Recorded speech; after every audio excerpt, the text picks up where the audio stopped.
സ്വാഗതം എല്ലാവർക്കും വളരെ പ്രധാനപ്പെട്ട ഒരു സൈക്കോളജി ക്വസ്റ്റ്യൻ ഡിസ്കഷൻ സെഷനിലേക്ക് നമ്മൾ കഴിഞ്ഞ ദിവസങ്ങളിലൊക്കെ ഒരുപാട് ചോദ്യങ്ങൾ ചർച്ച ചെയ്തുകൊണ്ടിരിക്കുകയാണ്. അപ്പോൾ നിങ്ങളതൊക്കെ പഠിച്ചു വരുവാണ് അല്ലേ? അപ്പോൾ അതുമായി ബന്ധപ്പെട്ട ടോപ്പിക്കുകളൊക്കെ ഉണ്ടെങ്കിൽ അഡീഷണൽ ആയിട്ട് നിങ്ങൾ എന്ത് ചെയ്യണം, കൃത്യമായിട്ട് മനസ്സിലാക്കണം. ഓക്കെ, പ്രാക്ടീസ് ചെയ്യാനും കൂടി ശ്രദ്ധിക്കുക.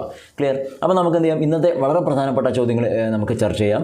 ചോദ്യത്തിലേക്ക് പോകുന്നതിന് മുന്നേ എല്ലായ്പ്പോഴും എല്ലാ ദിവസവും പറയുന്ന പോലെ തന്നെയാണ് നിങ്ങൾ എന്ത് ചെയ്യുക, കൃത്യമായിട്ട് ഓരോ ക്വസ്റ്റ്യനും ഞാൻ വായിക്കുന്നതിന് മുന്നേ തന്നെ നിങ്ങൾ വീഡിയോ പോസ് ചെയ്തുകൊണ്ട് ആൻസറിലേക്ക് എത്താൻ വേണ്ടി ശ്രമിക്കണം. എന്നിട്ട് ഞാൻ പറയുന്ന സമയത്ത് അതിൻ്റെ കൃത്യമായിട്ടുള്ള ആൻസർ ആണോ എന്നുള്ളത് ഒന്ന് വെരിഫൈ ചെയ്യാനും കൂടെ ശ്രദ്ധിക്കുക. ഓക്കെ, അവസാനം നിങ്ങൾ ടോട്ടൽ ഈ നമ്മൾ ചർച്ച ചെയ്യുന്ന ചോദ്യങ്ങളിൽ എത്രത്തോളം നിങ്ങൾക്ക് സ്കോർ ചെയ്യാൻ വേണ്ടി പറ്റി എന്നുള്ള കാര്യം കൂടെ ഒന്ന് കമൻറ്റായിട്ട് രേഖപ്പെടുത്തണം. ഓക്കെ, ഫസ്റ്റ് ക്വസ്റ്റൻ ഇങ്ങനെയാണ്: ഗാഗ്നയുടെ പഠന ശ്രേണി അനുസരിച്ചുള്ള 4 പ്രസ്താവനകൾ ചുവടെ കൊടുത്തിരിക്കുന്നു. ശരിയായ ക്രമം രേഖപ്പെടുത്തുക. ഗാഗ്നയുടെ പഠന ശ്രേണി അനുസരിച്ചുള്ള 4 പ്രസ്താവനകൾ ചുവടെ കൊടുത്തിരിക്കുന്നു. ശരിയായ ക്രമം രേഖപ്പെടുത്തുക എന്നാണ് പറഞ്ഞത്. അപ്പോൾ നിങ്ങൾ ഗാഗ്നയെ ബന്ധപ്പെട്ട് അതിൻ്റെ പഠന ശ്രേണി നിങ്ങൾ പഠിച്ചവരാണ്. അപ്പോൾ അതിൻ്റെ കൃത്യമായിട്ടുള്ള ഓർഡർ നിങ്ങൾ മനസ്സിലുണ്ടെങ്കിൽ ഇതിൻ്റെ ഒരു ആൻസർ വളരെ പെട്ടെന്ന് നിങ്ങൾക്ക് സോൾവ് ചെയ്യാൻ വേണ്ടി പറ്റും. ഓക്കെ, ഇങ്ങനെയാണ് വരുന്നത്. ഇത് ചെയിനിങ് ആണ്. ചെയിനിങ്, പിന്നെയോ പ്രശ്ന പരിഹരണം, SR പഠനം, ആശയങ്ങൾ എന്നിങ്ങനെയുള്ള 4 പ്രസ്താവനകളാണ് ഇവിടെ നമുക്ക് തന്നിട്ടുള്ളത്. ഓക്കെ, ഒന്ന് ചെയിനിങ് ആണ്, പിന്നെ പ്രശ്നപരിഹരണം, SR പഠനം, ഓക്കെ, സ്റ്റിമുലസ് റെസ്പോൺസ് ആണ്, SR പഠനം, അതുപോലെ തന്നെ ആശയങ്ങൾ. ഈ 4 എണ്ണം നിങ്ങൾക്ക് തന്നിട്ടുണ്ട്. അപ്പോൾ എന്ത് വേണം, ഇതിനെ കൃത്യമായ ക്രമത്തിൽ അദ്ദേഹത്തിൻ്റെ ആ ഒരു നിങ്ങൾ പഠിച്ച ആ ഒരു ഹൈറാർക്കി പ്രകാരം കൃത്യമായ ഓർഡറിൽ ആക്കിയിട്ട് നിങ്ങൾ പറയണം. ഓക്കെ, ഓപ്ഷൻ ഇവിടെ തന്നിട്ടുണ്ട്, 4, 2 ഓരോ ക്രമം ഇവിടെ ABCD 4 ഓപ്ഷൻ നിങ്ങൾക്ക് തന്നിട്ടുണ്ട്. ഏതാണ് നമുക്ക് പറയാൻ പറ്റുക? ചെയിനിങ്, പ്രശ്നപരിഹരണം, SR പഠനം, ആശയങ്ങൾ. പഠിച്ച ഒരാളാണെങ്കിൽ വളരെ പെട്ടെന്ന് കിട്ടും. കാരണം അദ്ദേഹത്തിൻ്റെ ഹൈറാർക്കി പ്രകാരം ഏറ്റവും ടോപ്പിലുള്ളത് ഏതാണ്? SR അല്ലേ, പ്രശ്ന പരിഹരണമാണ് അല്ലേ, പ്രോബ്ലം സോൾവിംഗ് ആണ്. നിങ്ങൾക്ക് എല്ലാവർക്കും അറിയാം, അതെല്ലാവർക്കും അറിയുന്നതായിരിക്കണം. കാരണം ഏറ്റവും മുകളിലുള്ളതും ഏറ്റവും താഴെയുള്ളതും എല്ലാവരും അറിഞ്ഞിരിക്കണം. അത് വെച്ചുകൊണ്ട് തന്നെ നമുക്ക് പെട്ടെന്ന് എന്ത് ചെയ്യാൻ പറ്റും, കോഡ് ചെയ്യാൻ പറ്റും. ഓക്കെ, അപ്പോൾ 2 എന്ന് പറയുന്ന നമ്പറാണ് ഇവിടെ ഉള്ളത്. അപ്പോൾ 2 പറയുന്നത് എന്താണ്? ഏറ്റവും ലാസ്റ്റാണ് വരിക. ഏറ്റവും ലാസ്റ്റാണ് 2 വരേണ്ടത്. ആദ്യത്തെയും രണ്ടാമത്തെയും മൂന്നാമത്തെ അറിയില്ല, പക്ഷേ ലാസ്റ്റ് വരേണ്ടത് 2 ആണ്. അപ്പോൾ ലാസ്റ്റ് 2 വന്നിട്ടുള്ള ഇതിൽ ഏതൊക്കെ ഓപ്ഷൻ ഉണ്ട് നിങ്ങൾ നോക്കിയാൽ അതല്ലാത്തതിനൊക്കെ നമുക്ക് അപ്പോൾ തന്നെ കട്ട് ചെയ്ത് കളയാൻ പറ്റും. ഓക്കെ, ഇവിടെ 2 ഉണ്ട്, ഇവിടെയും 2 ഉണ്ട്, ഇതിലുണ്ട് അല്ലേ. അപ്പോൾ ഇതിൽ ഒന്നാമത്തേലില്ല. അപ്പോൾ ഓപ്ഷൻ A നമുക്ക് എന്തായാലും കട്ട് ചെയ്ത് കളയാം. അത് പിന്നെ നിങ്ങൾ നോക്കേണ്ട കാര്യമില്ല. ഇനി നിങ്ങൾ കൃത്യമായിട്ട് പഠിച്ചാണെങ്കിൽ നിങ്ങൾ നോക്കുക, അതിൽ ഏറ്റവും ഫസ്റ്റ് ഏതാണ് വരിക, അല്ലെങ്കിൽ ഏറ്റവും നിങ്ങൾക്ക് അറിയുന്ന ഏതെങ്കിലും ഒരു സ്ഥലത്ത് വരുന്നത് നിങ്ങൾക്ക് ഓർമ്മയുണ്ടെങ്കിൽ അത് വെച്ച് കോഡ് ചെയ്യാൻ പറ്റും. ആ ഒരു ഗാഗ്നയുടെ ശ്രേണി പ്രകാരം നമുക്കറിയാം SR പഠനമാണ്, സ്റ്റിമുലസ് റെസ്പോൺസ് ആണ് ഏറ്റവും ഫസ്റ്റ് വരുന്നത്. അത് നിങ്ങൾ പഠിച്ചിട്ടുണ്ടെങ്കിൽ അത് കൃത്യമായിട്ട് ഓർത്തെടുക്കുക. സ്റ്റിമുലസ് റെസ്പോൺസ് ആണ് ആദ്യം വരിക, പ്രോബ്ലം സോൾവിംഗ് ആണ് ലാസ്റ്റ് വരിക. അപ്പോൾ ആദ്യം വരുന്നത് 3 ആണല്ലേ, 3 ആണ് ഫസ്റ്റ് വരുന്നത്. അപ്പോൾ 3 ആദ്യം വരുന്നത് ഇതിൽ ഏതൊക്കെ ഉണ്ട് നോക്കിയതാ. ഒന്ന് ഇവിടെ B ഓപ്ഷനിൽ 3 ആണ് ഫസ്റ്റ്, D ഓപ്ഷനിലും ആരെന്നെയാണ് 3 ആണ് ഫസ്റ്റ്. അപ്പോൾ Cയിൽ 3 അല്ല വന്നത്. അപ്പോൾ Cയും അല്ല എന്നുള്ള കാര്യം മനസ്സിലായി, അതും നമുക്ക് കട്ട് ചെയ്ത് കളയാം. പിന്നെ Bയും Dയും ആണുള്ളത്, അതിലേത് നോക്കിയാൽ മതി. ആദ്യം SR പഠനമാണ്, പിന്നെ വരുന്ന ഈ 2 എണ്ണത്തിൽ ആശയങ്ങൾ, ചെയിനിങ്, ഇതിലേതാണ് വരുക എന്നാണ് മനസ്സിലാക്കേണ്ടത് അല്ലേ. എപ്പോഴും മനസ്സിലാക്കണം, ചെയിനിങ് കഴിഞ്ഞിട്ടാണ് കൺസെപ്റ്റ് വരിക, ആശയങ്ങൾ വരിക. ഓക്കെ, കൺസെപ്റ്റ് ലേണിംഗ് വരുന്നത് ലാസ്റ്റ് പിന്നീടാണ്. അപ്പോൾ ആൻസർ ഏതാണ് വരിക? ഓപ്ഷൻ B ആണ് ഇവിടെ കറക്റ്റായിട്ടുള്ള ആൻസർ. 3 പിന്നെ 1 ഏത്? ആദ്യം SR പഠനം, അതാണ് ഫസ്റ്റ് വരുന്നത്. ഓക്കെ, 3 ആണ് ഫസ്റ്റ് വരിക. പിന്നെ വരുന്നതാണ് 1 ഏത്? ചെയിനിങ് ആണ് വരിക. അത് കഴിഞ്ഞിട്ടാണ് ആശയങ്ങൾ അഥവാ കൺസെപ്റ്റ് വരിക. അപ്പോൾ 3, 1, 4, 2 ആണ് വരേണ്ടത്. 3, 1, 4, 2 ആയിട്ട് വരുന്നത് ഇവിടെ ഓപ്ഷൻ B ആണ് എന്നുള്ള കാര്യം കൊടുത്തിരിക്കുക. ഇതാണ് കറക്റ്റായിട്ടുള്ള ആൻസർ, ഓപ്ഷൻ B. ഓക്കെ, അപ്പോൾ ഇങ്ങനെയാണ് നിങ്ങൾ മനസ്സിലാക്കേണ്ടത്. അപ്പോൾ കൃത്യമായിട്ട് അദ്ദേഹത്തിൻ്റെ ഒരു ഹൈറാർക്കി നിങ്ങൾ പഠിച്ചിരിക്കണം. ഓർമ്മയില്ലെങ്കിൽ ഒന്ന് റിവൈസ് ചെയ്ത് നോക്കുക. ഓക്കെ, അടുത്തത് താഴെ പറയുന്ന ഏത് സിദ്ധാന്തമാണ് പേടി ജനിപ്പിക്കുന്നതിനും ഇല്ലാതാക്കാനും ഉപയോഗിക്കാവുന്നത്? പേടി ജനിപ്പിക്കുന്നതിനും പേടി ഇല്ലാതാക്കാനുമായിട്ട് ഉപയോഗിക്കാവുന്നത് ഏതാണെന്നാണ് ചോദിച്ചത്. ഓപ്ഷൻ നോക്കാം: ഓപ്പറൻ്റ് കണ്ടീഷനിങ്, ക്ലാസിക്കൽ കണ്ടീഷനിങ്, പ്രത്യക്ഷണ ഘടനാ രൂപീകരണം, അതുപോലെ തന്നെ എക്സ്റ്റൻഷൻ നിയമം. ഈ പറഞ്ഞ 4 എണ്ണത്തിൽ ഏതാണ് പേടി ജനിപ്പിക്കുന്നതിനും ഇല്ലാതാക്കുന്നതിനും ഉപയോഗിക്കുന്നതെന്നാണ് ചോദിച്ചത്. ഇതേ ടൈപ്പ് ഒരു ക്വസ്റ്റൻ കഴിഞ്ഞ ദിവസം നമ്മൾ ചർച്ച ചെയ്തിട്ടുണ്ടായിരുന്നു. എന്താണ്, ഒരു കുട്ടിയല്ലേ 4ാം ക്ലാസ് പഠിക്കുന്ന സമയത്ത് ഇംഗ്ലീഷ് അധ്യാപകനെ പേടിച്ചു അല്ലേ, അദ്ദേഹത്തിൻ്റെ കാരണം പേടിച്ചുകൊണ്ട് പിന്നീട് 6ാം ക്ലാസ്സിൽ എത്തുമ്പോൾ അദ്ദേഹത്തെ പോലെ തന്നെയുള്ള മറ്റൊരു അധ്യാപകനാണ് അവിടെ വന്നത്. അപ്പോൾ വീണ്ടും ആ ഒരു പേടി, ആ ഒരു ഭയം അവനെ തുടർന്ന് വന്നു അല്ലേ. ഇത് ഏതുമായി ബന്ധപ്പെട്ടിരിക്കുന്നത് ചോദിച്ചപ്പോൾ നിങ്ങൾ ക്ലാസിക്കൽ കണ്ടീഷനിങ് എന്നാണ് പറഞ്ഞത്. അപ്പോൾ പേടി ജനിപ്പിക്കുന്നതിന് ഇല്ലാതാക്കാനും നമുക്ക് ഉപയോഗിക്കാവുന്നത് ഏതാണ്? ക്ലാസിക്കൽ കണ്ടീഷനിങ് ആണ്. ഓപ്ഷൻ B ആണ് ഇവിടെ കറക്റ്റായിട്ടുള്ള ആൻസർ വരിക. ക്ലിയർ? ഓപ്ഷൻ B തന്നെയാണ് വരിക. കേട്ടിട്ടുണ്ടാവും വിചാരിക്കുന്നു. കൃത്യമായിട്ട് ഒന്ന് മനസ്സിലാക്കണം. അടുത്ത ക്വസ്റ്റിലേക്ക് വരാം. 3ാമത്തെ ചോദ്യം: ഒരു കുട്ടിയെ തൻ്റെ പൊട്ടൻഷ്യൽ നിലയിലേക്ക് ഉയരുന്നതിനാവശ്യമായ പഠന പിന്തുണ നൽകി സഹായിക്കുന്ന പ്രക്രിയയാണ് ഡാഷ്. എന്താണ്? ഒരു കുട്ടിയെ തൻ്റെ പൊട്ടൻഷ്യൽ നിലയിലേക്ക് ഉയരുന്നതിനാവശ്യമായിട്ടുള്ള പഠന പിന്തുണ നൽകി സഹായിക്കുന്ന പ്രക്രിയ. നമ്മളൊരു സപ്പോർട്ട് ചെയ്യുകയാണ്. അങ്ങനെ ആ ഒരു പ്രക്രിയ നമ്മൾ അറിയപ്പെടുന്ന പേരെന്താണെന്നാണ് ചോദിച്ചത്.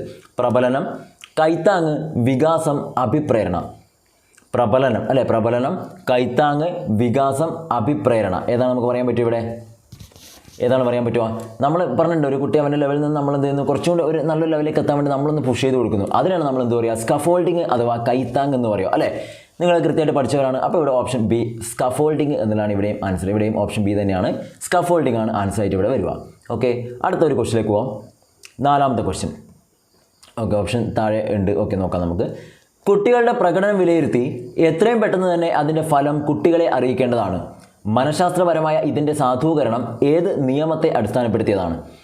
കുട്ടികളുടെ പ്രകടനം വിലയിരുത്തി എത്രയും പെട്ടെന്ന് തന്നെ അതിൻ്റെ ഫലം കുട്ടികളെ അറിയിക്കേണ്ടതാണ്. മനഃശാസ്ത്രപരമായ ഇതിൻ്റെ സാധൂകരണം ഏത് നിയമത്തെ അടിസ്ഥാനപ്പെടുത്തിയതാണ് എന്നാണ് ചോദിച്ചത്. ഓപ്ഷൻ നോക്കാം. അസോസിയേഷൻ നിയമം, ഫലപ്രാപ്തി നിയമം, പ്രവർത്തന നിയമം, അതുപോലെ സന്നദ്ധതാ നിയമം. അസോസിയേഷൻ നിയമം, ഫലപ്രാപ്തി നിയമം, പ്രവർത്തന നിയമം, സന്നദ്ധതാ നിയമം. ഇതിൽ നമുക്ക് ഏതാണ് പറയാൻ പറ്റുമോ? കൃത്യമായിട്ട് നമ്മൾ എന്ത് ചെയ്യുന്നു, അവിടെ ഒരു ടെസ്റ്റ് നടത്തിയല്ലേ കുട്ടികളുടെ ഒരു പ്രകടനം വിലയിരുത്തി കഴിഞ്ഞാൽ എത്രയും പെട്ടെന്ന് അവർക്ക് അതിൻ്റെ ഫലം കൊടുക്കണം. അതായത് അവർ എത്രത്തോളം അവരുടെ വർക്ക് അവർ ചെയ്ത ആ ഒരു കാര്യത്തിന് എത്രത്തോളം ഔട്ട്പുട്ട് വന്നിട്ടുണ്ട്, അതിൻ്റെ എഫക്റ്റാണ് ഉദ്ദേശിക്കുന്നത്. ക്ലിയർ? അതിന് എത്രത്തോളം എഫക്റ്റീവായിട്ട് അവർക്ക് ഉപയോഗിക്കാൻ വേണ്ടി പറ്റിയിട്ടുണ്ട് എന്നുള്ള കാര്യമാണ് അവിടെ കുട്ടികൾക്ക് നമ്മൾ മനസ്സിലാക്കി കൊടുക്കേണ്ടത്. അപ്പോൾ കുട്ടികൾക്ക് അറിയിക്കേണ്ടതിൻ്റെ ആവശ്യകത എന്ന് പറയുന്നത് ഏത് നിയമമായിട്ട് ബന്ധപ്പെട്ടിരിക്കുന്നു ചോദിച്ചാൽ ഒരു സംശയം വേണ്ട, ഫലപ്രാപ്തി നിയമമാണ് കേട്ടോ. ഫലപ്രാപ്തി നിയമമാണ് എന്നുള്ള കാര്യം കൃത്യമായിട്ട് മനസ്സിലാക്കുക. ഓക്കെ, ഫലപ്രാപ്തി നിയമമാണ്, എഫക്റ്റാണ്, ലോ ഓഫ് എഫക്റ്റ്. അടുത്തത് ചേരുംപടി ചേർക്കുക എന്നാണ് പറഞ്ഞത്. നോക്കിയേ, ഇവിടെ നമുക്ക് 1, 2, 3, 4 ഭാഗം ഈ ഒരു സൈഡ് നമുക്ക് തന്നിട്ടുണ്ട്, അല്ലെങ്കിൽ ഇവിടെ തന്നിട്ടുണ്ട്. അതുപോലെ അതിൻ്റെ ഇപ്പോൾ ABCD എന്ന് പറഞ്ഞുകൊണ്ട് കുറച്ച് കാര്യം തന്നിട്ടുണ്ട്. അപ്പോൾ അതിനെ കൃത്യമായി നിങ്ങളൊന്ന് അറേഞ്ച് ചെയ്യണം. ചേരുംപടി ചേർക്കുക എന്നാണ് ഇവിടെ നമ്മളോട് പറഞ്ഞിട്ടുള്ളത്. ഒരു ഭാഗത്ത് തന്ന കാര്യങ്ങൾ നോക്കാം. ജീവിത നൈപുണി, ചിന്തയെക്കുറിച്ചുള്ള ചിന്ത, ഭിന്നശേഷിക്കാർ, കൗൺസിലിംഗ്. ഇപ്പോൾ തന്നതോ റിഫ്ലക്റ്റീവ് പരിശീലനം, അസിസ്റ്റീവ് സാങ്കേതിക വിദ്യ, തീരുമാനമെടുക്കൽ, നോൺ ഡയറക്റ്റീവ്. കുറച്ച് കൺഫ്യൂസ്ഡ് ആയിട്ടൊരു ക്വസ്റ്റൻ ആണ്, അതുകൊണ്ടാണ് ഇതിലേക്ക് ഉൾപ്പെടുത്തിയിട്ടുള്ളത്. അപ്പോൾ കൃത്യമായിട്ട് നമുക്ക് മനസ്സിലാക്കി എടുക്കേണ്ടതായിട്ടുണ്ട് അല്ലേ? ചേരുംപടി ചേർക്കാനാണ് പറഞ്ഞത്. ഇവിടെ ഓപ്ഷൻ നമുക്ക് തന്നിട്ടുണ്ട്, 4 തന്നിട്ടുണ്ട്. അത് കൃത്യമായിട്ട് മനസ്സിലാക്കിയാൽ നമുക്ക് ആൻസറിലേക്ക് പോകാൻ വേണ്ടി പറ്റും. ഏതാ വരുക? ജീവിത നൈപുണി. ഇവിടെ തന്നെ ജീവിത നൈപുണിയായിട്ട് എന്തെങ്കിലും വരുന്നുണ്ടോ എന്നുള്ളതാണ് നോക്കേണ്ടത്. അപ്പോൾ നിങ്ങൾക്ക് എന്തെങ്കിലും ഒന്ന് അങ്ങോട്ടും ഇങ്ങോട്ടൊക്കെ കോഡ് ചെയ്യാൻ പറ്റുന്നുണ്ടോ നോക്കുക, ഒന്ന് വീഡിയോ പോസ്റ്റ് ചെയ്തിട്ട്. ഓക്കെ, എന്നിട്ട് നമുക്ക് ആൻസറിലേക്ക് പോകാൻ വേണ്ടി പറ്റുന്നുണ്ടോ, അല്ലെ ആൻസർ ഏതാണ് വരുമോ എന്നുള്ളത് നോക്കാം. ചിന്തയെക്കുറിച്ചുള്ള ചിന്ത, ഭിന്നശേഷിക്കാർ, അതുപോലെ തന്നെ കൗൺസിലിംഗ്. ഭിന്നശേഷിക്കാർ, പിന്നീട് കൗൺസിലിംഗ്. ഓക്കെ, ഏതാണ് വരിക? ഇവിടെ നമ്മളൊന്ന് നോക്കിക്കഴിഞ്ഞാൽ മനസ്സിലാവും. ഒന്ന് നോക്കിയതാ ജീവിത നൈപുണി. അത് നമുക്ക് നോക്കുമ്പോൾ ഇവിടെ തന്നിരിക്കുന്നതിൽ നമുക്ക് ഏതാണ് പറയാൻ പറ്റും? ജീവിത നൈപുണ്യവുമായി ബന്ധപ്പെട്ട് ഇവിടെ പറയുന്നത് തീരുമാനമെടുക്കലാണ് നമുക്ക് പറയാൻ പറ്റും അല്ലെ? കിട്ടിയിട്ടുണ്ടാവുമല്ലോ, തീരുമാനമെടുക്കലാണ് വരിക. അപ്പോൾ 1 C എന്നുള്ളതാണ് ഇവിടുന്ന് നമുക്ക് ആദ്യം തന്നെ കോഡ് ചെയ്യാൻ കിട്ടും. നമുക്ക് മീൻസ് ഓരോ രീതിയിലായിരിക്കും കിട്ടിയിട്ടുണ്ടാവുക.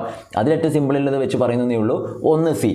അപ്പോൾ നിങ്ങൾ നോക്കേണ്ടത് 1 C ആയി വരുന്ന എത്ര ഓപ്ഷൻസ് ഇവിടെ ഉണ്ട് നോക്കണം. അങ്ങനെ ഒന്നിലധികം ഉണ്ടെങ്കിൽ നിങ്ങൾക്ക് ബാക്കിയുള്ളതിനൊക്കെ എലിമിനേറ്റ് ചെയ്ത് കളയാൻ പറ്റും. ഇവിടെ നോക്കിയേ, 1 C എന്ന് പറയുന്നത് ഓപ്ഷൻ ബി മാത്രമേ ഉള്ളൂ, വേറെ ഒന്നുമില്ല. അപ്പോൾ നിങ്ങളെ ഭാഗ്യത്തിന് എന്ത് ചെയ്യാൻ പറ്റും? ബാക്കി 3 കട്ട് ചെയ്ത് കളയാം. ഓപ്ഷൻ ബി ആണ് ആൻസർ എന്ന് പറയാം. ഇനി അങ്ങനെയുള്ള ചില ആളുകൾക്ക് ചിലപ്പോൾ ഭിന്നശേഷിക്കാർ, അസിസ്റ്റീവ് സാങ്കേതിക വിദ്യ എന്നുള്ളതാണ് ശരിയായിട്ട് വരും അല്ലേ? ഭിന്നശേഷിക്കാരെ ബന്ധപ്പെട്ട് ഇവിടെ വരുന്നത് അസിസ്റ്റീവ് സാങ്കേതിക വിദ്യയാണ്. അപ്പോൾ 3 എന്ന് പറയുന്നത് ബി ആയിട്ടാണ് കോഡ് ചെയ്യുക. അതിന് അത് വരുന്നത് നിങ്ങൾ നോക്കിക്കോ, ഇവിടെ 3 D ആണ്. അപ്പോൾ ഇത് വരില്ല. 3 B ഇവിടെയുണ്ട്, 3 B സിയിലും ഉണ്ട്. അപ്പോൾ ഓപ്ഷൻ ബിയും സിയും 3 B ആയിട്ടാണ് വരുന്നത് അല്ലേ? അപ്പോൾ നമുക്ക് 2 ഉണ്ട്, ബാക്കിയെല്ലാം നമുക്ക് കട്ട് ചെയ്ത് കളയാം എന്തായാലും. അത് 2 അങ്ങോട്ട് ഒഴിവാക്കും. പിന്നെ ആ 2 ഏതെന്ന് തീരുമാനിക്കുകയേ ഉള്ളൂ. അങ്ങനെയാണ് ഞാൻ പറഞ്ഞത്, ജീവിത നൈപുണ്യം എന്ന് പറയുന്ന തീരുമാനമെടുക്കലാണ്. അങ്ങനെ നിങ്ങൾക്ക് കോഡ് ചെയ്യാൻ പറ്റും. ഓക്കെ, പിന്നെ കൗൺസിലിംഗ് ഉണ്ട്. കൗൺസിലിംഗ് എന്ന് പറയുന്ന ഒരു കാര്യം ഇവിടെ തന്നിട്ടുണ്ട്. അതുപോലെ തന്നെ എന്താണ് ചിന്തയെക്കുറിച്ചുള്ള ചിന്ത ഇവിടെ തന്നിട്ടുണ്ട്. ക്ലിയർ? അപ്പോൾ നമുക്കിവിടെ പറയാൻ പറ്റുന്ന ആൻസർ ഓപ്ഷൻ ബി ആണ് കേട്ടോ. ഓപ്ഷൻ ബി ആണ് ശരിയായിട്ടുള്ള ഉത്തരം. അപ്പോൾ കറക്റ്റായിട്ട് മനസ്സിലാക്കണം.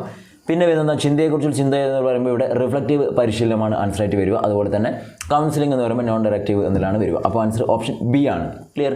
കുറച്ച് ടഫായിട്ടുള്ള ക്വസ്റ്റനായി വന്നേക്കാം ചിലപ്പോൾ. ഒന്ന് ആ രീതിയിൽ കോഡ് ചെയ്ത് നോക്കുക.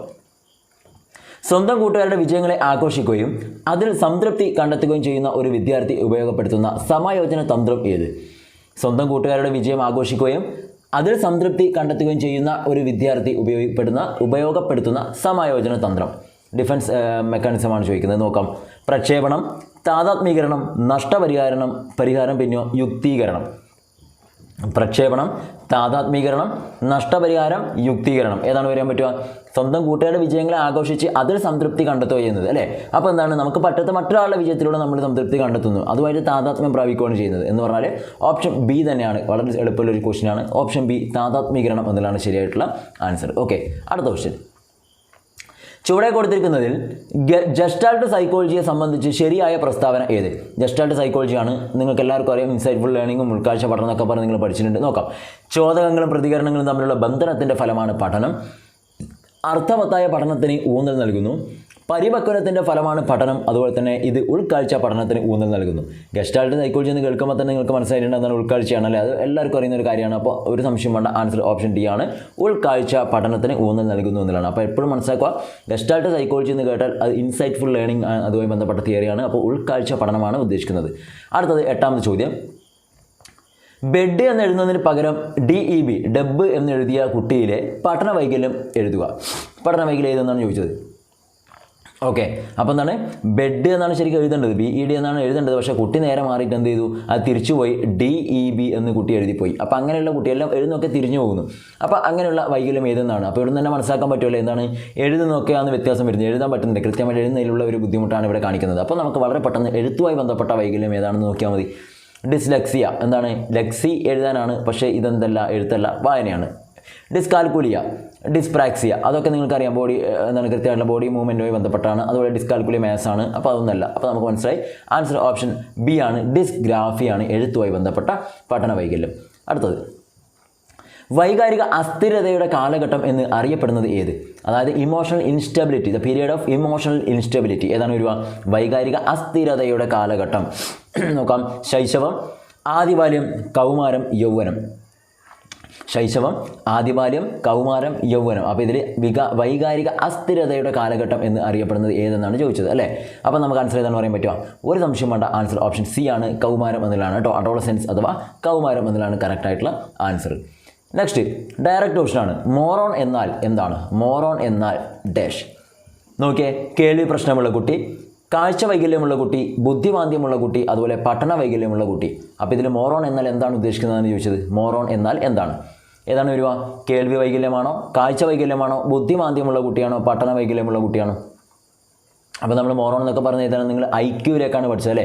IQ-ലാണ് നമ്മൾ പഠിച്ച് IQ-നെ കുറിച്ച് പഠിക്കുമ്പോൾ അല്ലെ, ഇൻ്റലിജൻസ് കോഷ്യൻ്റ് ബുദ്ധിയെക്കുറിച്ച് പറയുമ്പോഴാണ് നമ്മൾ ഈ പറഞ്ഞ സ്റ്റേജൊക്കെ പഠിച്ചത്. അതിൽ മോറോൺ എന്ന് വെച്ചാൽ ഏറ്റവും ലാസ്റ്റ് താഴോട്ട് വരുന്ന ഭാഗമാണെന്ന് അറിയാം. അപ്പോൾ എന്താണ് ബുദ്ധിപരമായിട്ട് പിന്നെ ഒരു സ്ലോ ആയിട്ട് പോകുന്ന ഒരു അവസ്ഥയാണ്, കുറച്ച് താഴോട്ടുള്ളവരാണ്. അപ്പോൾ എന്താണ് ബുദ്ധി മാന്ദ്യമുള്ള കുട്ടിയാണ്. ഓക്കെ, ബുദ്ധി മാന്ദ്യമുള്ള കുട്ടികളാണ് പൊതുവെ ഇതിൽ തന്ന ഓപ്ഷൻ പ്രകാരം മോറോൺ ആയിട്ട് പറയാൻ പറ്റുമോ? അടുത്തത്, കിട്ടാത്ത മുന്തിരി പൊളിക്കും എന്ന അഡ്ജസ്റ്റ്മെൻറ്റ് മെക്കാനിസം ഏത്? ഓക്കെ, അഡ്ജസ്റ്റ്മെൻറ്റ് മെക്കാനിസം അല്ലെങ്കിൽ ഡിഫൻസ് മെക്കാനിസം തന്നെയാണ്. കിട്ടാത്ത മുന്തിരി പൊളിക്കും എന്നുള്ള ആശയത്തോടു കൂടി വരുന്ന അഡ്ജസ്റ്റ്മെൻറ്റ് മെക്കാനിസം ഏതെന്നാണ് ചോദിച്ചത്. പ്രക്ഷേപണം, യുക്തീകരണം, പ്രതിപൂർത്തി, ദമനം. ഏതാണ് വരിക?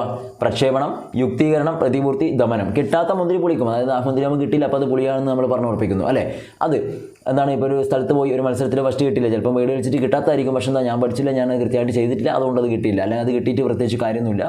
ഓക്കെ, അത് കഴിഞ്ഞ തവണ എനിക്ക് കിട്ടിയതാണ്, പ്രത്യേകിച്ച് അതിന് ഗുണമൊന്നുമില്ല. അങ്ങനെ നമ്മൾ കിട്ടാത്തതിനെ നമ്മൾ എന്ത് ചെയ്യുന്നു, കിട്ടാത്തതിന് വിഷമിച്ചിരിക്കുന്നതിന് പകരം നമ്മൾ അതിനെ മറ്റെന്തൊക്കെയോ രീതിയിൽ നമ്മളെന്ത് വളച്ചൊടിച്ച് പറയുന്നു. ഓക്കെ, അപ്പോൾ കിട്ടാത്ത മുന്തിരി പൊളിക്കുമെന്ന് പറയുന്നൊരു കൺസെപ്റ്റായി വരുന്ന ഡിഫൻസ് മെക്കാനിസം ഏതാ വരിക?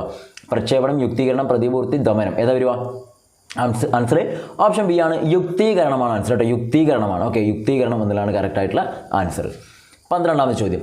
എല്ലാ ജീവജാലങ്ങളും നിലവിലുള്ള സന്തുലിതാവസ്ഥയിൽ തുടരാൻ ഇഷ്ടപ്പെടുന്നു. ഈ ആശയം നിർദ്ദേശിച്ചത് ആര്? നല്ല ഒരു ക്വസ്റ്റ്യനാണ്. എല്ലാ ജീവജാലങ്ങളും നിലവിലുള്ള സന്തുലിതാവസ്ഥയിൽ തുടരാൻ ഇഷ്ടപ്പെടുന്നു. ഈ ആശയം നിർദ്ദേശിച്ചത് ആര് എന്നാണ് ചോദിച്ചത്. Options: പാവ്ലോ, പിയാഷെ, Vygotsky, Bruner. പാവ്ലോ, പിയാഷെ, Vygotsky, Bruner. അപ്പോൾ ഈ ഒരു ആശയം എല്ലാ ജീവജാലങ്ങളും നിലവിലുള്ള സന്തുലിതാവസ്ഥയിൽ തുടരാൻ തന്നെ ഇഷ്ടപ്പെടുന്നു എന്ന് പറഞ്ഞത് അല്ലേ? ആൻസർ ഓപ്ഷൻ ബി ആണ്, പിയാഷെ എന്നുള്ളതാണ് കറക്റ്റായിട്ടുള്ള ആൻസർ കേട്ടോ. പിയാഷെയാണ് ശരിയായിട്ടുള്ള ആൻസർ. 13ാമത്തെ ചോദ്യത്തിലേക്ക് വരാം. ചങ്കിങ് എന്ന പദം താഴെ കൊടുത്തിട്ടുള്ളവയിൽ ഏതുമായി ബന്ധപ്പെട്ടിരിക്കുന്നു?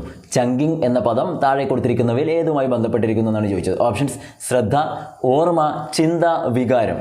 ശ്രദ്ധ, ഓർമ്മ, ചിന്ത, വികാരം. അപ്പോൾ ചങ്കിങ് എന്ന പദം താഴെ കൊടുത്തിട്ടുള്ളവയിൽ ഏതുമായി ബന്ധപ്പെട്ടിരിക്കുന്നു എന്നാണ് ചോദിച്ചത് അല്ലേ? ഓപ്ഷൻ ഏതാണ് കറക്റ്റായിട്ടുള്ള ആൻസർ വരിക? ചങ്കിങ് എന്ന് പറയുന്നതാണ്. ഇത് ശരിക്കും ഒരു മെമ്മറി ന്യൂമോണിക് ടെക്നിക്കിൽ വരുന്നതാണ് ഈ ചങ്കിങ് കേട്ടോ. പിന്നെ മെമ്മറി ടിപ്സ്, മെമ്മറിയുമായി ബന്ധപ്പെട്ട ഒരു കാര്യമാണ്. സോ നമ്മൾ ആൻസർ ചെയ്യുന്നത് ഏതാണ്? ഓർമ്മ അഥവാ മെമ്മറി അഥവാ ഓർമ്മയാണ് കറക്റ്റായിട്ടുള്ള ആൻസർ കേട്ടോ. ചങ്കിങ് എന്ന പദം താഴെ കൊടുത്തിരിക്കുന്നതിൽ ഓർമ്മയുമായി ബന്ധപ്പെട്ടിരിക്കുന്നു. 14ാമത്തെ ചോദ്യം. ചുവടെ കൊടുത്തിരിക്കുന്നവയിൽ സർഗാത്മകതയുടെ അടിസ്ഥാന ഘടകം അല്ലാത്തത് ഏത്?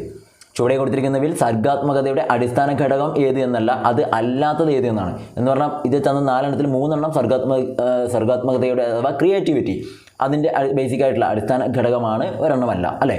വാചാലത, വിവ്രജന ചിന്ത, നല്ല കൈയക്ഷരം, പ്രശ്ന പരിഹരണ ശേഷി.